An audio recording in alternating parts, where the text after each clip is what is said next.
is one thing I love in my space, is to have a space that is so personalized to me. So yeah, so there is a t-shirt that I had, this one.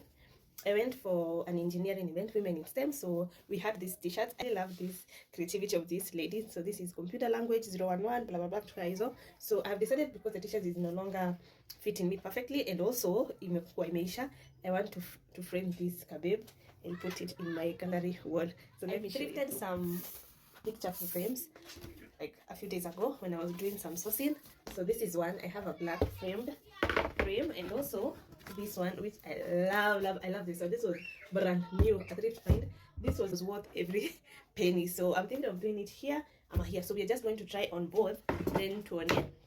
Ganitaka perfect. So let's do that. I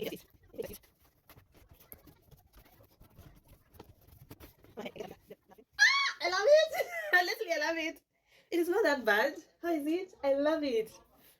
Okay, I love it. I don't know if, let me try the brown, then we compare. But I love it. Tumpange hapa. You just align. It's not that hard.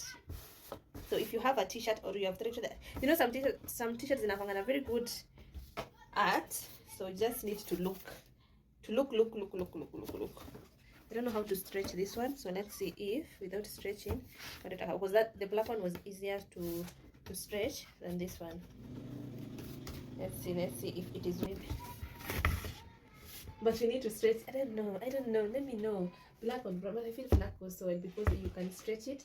So yeah, I'm going to do it black, then I will find some art to put on this frame. But how is that, babe? That babe is beautiful. So let's do black then hand. So black it is. So this is not blood stain. This is the stain, that the mahogany stain that we use for wood. You can tell this t-shirt.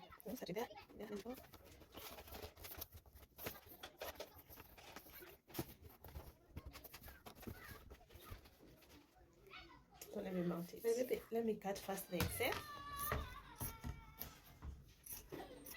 So much. And there we have her. So I still have that frame and that one and a few frames for Vale to just add on the wall. But yeah, that is an art I also thrifted. Beautiful. I love it. Let me show you up close. That is how it is looking. I love it.